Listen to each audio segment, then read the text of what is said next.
안녕하세요, 생활인커TV입니다. 여러분, 제가 오늘은 스텔스 차량에 대해서 말씀드리고자 합니다.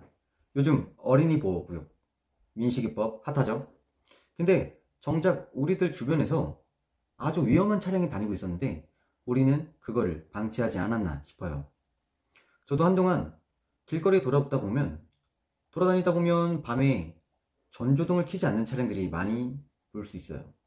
물론 주변이 밝아서 그럴 수도 있고, 또는 주간 보조등 같은 게 그냥 항상 켜 있으니까 운전할 때 앞에 그러니까 앞에 보이기 때문에 별다른 문제가 없다라고 생각해서, 또는 요즘에는 이게 계기판이, 옛날에는 전조등을 켜지 않거나 그러면 어두웠는데 이제는 다 전자식으로 밝게 돼 있잖아요.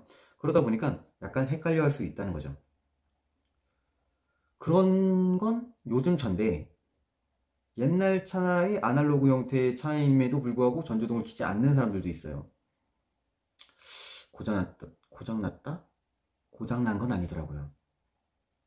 보통 고장나면 한쪽만 켜지고 한쪽은 꺼지고, 또는 후미등은 다 어느 정도 들어와야 되는데, 미등, 후미등, 전조등 아무것도 켜지지가 않았어요.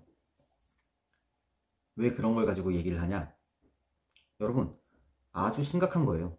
정말 운전의 운자도 모르는 사람이 차를 몰고 여러분과 여러분들의 가족을 위협하고 있다는 겁니다.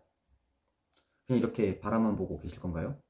그들이 어떤 제재도 없이 여러분들은 그냥 피해자로만 남겠습니까? 자, 이거 먼저 말씀드릴게요. 여러분, 운전하실 때 전조등일 아파트든 또는 빌라든 어떤 벽면이 보일 때, 앞에 차량이 주정차 또는 신호등이 걸려 있을 때 한번 전조등을 켜보세요. 차 범퍼에 내 전조등이 보인다 또는 잘 보인다, 꺼진다, 그걸 한번 점검해보고 가시는 것도 방법 중에 하나입니다. 일단 명심하시고요. 자, 제가 스텔스 차량에 대해서 말씀드린 이유는, 전조등을 켜고 다니면 교통사고 확률이 28%나 줄어요. 하지만 요즘엔 주간 보조등이 있기 때문에 자동적으로 켜져 있어요. 물론 안 되는 차들도 많죠. 근데 정말 문제는 밤이에요. 밤에 전조등을 켜지 않고 있는 사람들이 많은데, 물론 주간 보조등으로 인해서 또는 밖에가 이제 밝다 보니까 운전하는데 아무 문제가 없어 라고 생각할 수 있어요. 근데 그게 사람의 눈이 금방 인식을 한단 말이에요. 좀 어두운 데서는 좀 어둡게 보고, 또 밝은 데서는 약간 좀 더 밝게 이렇게 보고, 그래서 조율을 하는데, 주간 보조등만 믿고 아무 생각 안 하고 운전을 하다 보면 후미등이 안 켜져요. 특히 검정색 차들이 후미등을 잘 안 켜고 다니더라고요. 안 그래도 검정 색깔인데 전조등을 안 켜니까 후미등이 안 켜지고, 그냥 브레이크 밟을 때만 살짝 들어오는데 아주 위험하죠. 아주 위험해요. 전조등을 켜지 않는 차량을 발견하려면 15m 정도가 걸려요. 15m가 딱 보인단 말이에요. 전방이든 후방이든 약 15m인데 72km에 1초에 72km를 열심히 여러분들이 막 운전하고 있어요. 여러분들이 운전하고 있는데 딱 제동을 밟잖아요. 일단 1초에 20m를 가고 15m에 딱 사물을 보고 멈추려고 하면 0.75 정도를 가야 돼요. 그러니까 제동을 밟으려고 여러분들이 브레이크에 딱 발을 딛는 순간이 0.5에서 0.6초 정도인데, 보통 72km의 속도로 여러분들이 가는 15m를 가는 속도는 브레이크를 밟는 속도와 동일하다. 근데 여러분, 브레이크 밟으면 바로 멈추나요? 관성에 의해서 앞으로 쭉 밀리죠.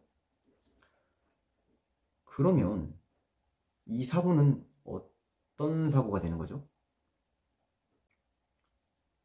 예방할 수 있는 사고예요. 이건 사실상 일어나지도 않을 사고고요. 자, 운전자도 잘 보이지 않지만 운전자 외의 운전자들도 볼 수가 없어요. 뿐만 아니라 보행자들도 저기 전방에 차가 오는지 안 오는지를 야간에는 전조등을 보고 알 수 있어요.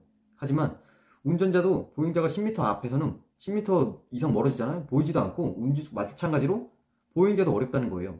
그만큼 사고 발생 위험이 엄청나게 높은데, 이게 너무나도 위험한 행위임에도 불구하고 적발한 범칙금 2만원.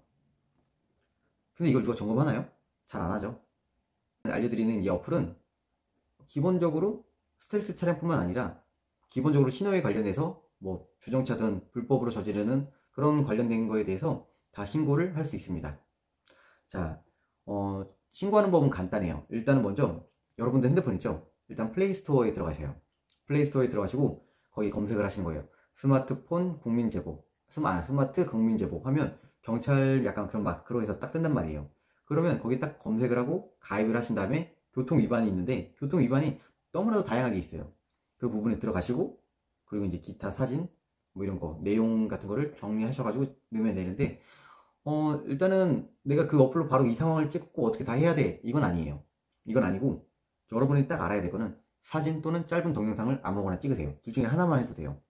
그 상황을 찍고 차 번호를 이제 외워야 되는데 모르잖아요. 그럼 차도 그냥 뒤에를 찍으세요. 차 번호판이나 또는 차 본체를 찍고 그 상황에 맞게끔 설명이랑 그리고 시간, 위치, 장소 이런 거만 대충 생각하고 집에 와서 편하게 어플로 신고하시면 돼요. 어떻게 보면 좀 나빴다? 라고 생각하시면 여러분이 진짜 나쁜 거죠. 스텔스 차량 모르고 그럴 수도 있다? 모르고 사람 잡는 게 스텔스 차량이에요. 모르고 그럴 수가 있나요? 생각을 안 하고 하는 거죠. 생각을 안 하는 거예요. 여러분들이 게으르거나 귀찮거나 해서 스텔스 차량을 동조하거나 방치해서는 안 되죠. 만약에 여러분들이 또 스텔스 차량의 주인공이 될 수도 있는데 행여나 라이트가 고장날 수도 있기 때문에 여러분들은 먼저 운행 중에 점검을 하시고, 운행 전에 점검을 하시고 출발하는 게 여러분들의 가족도 살리고 다른 사람의 가족도 살리는 방법입니다. 네, 이상으로 영상 마치도록 하겠습니다. 여러분 언제나 안전운행 하시고 늘 건강하시길 바랍니다.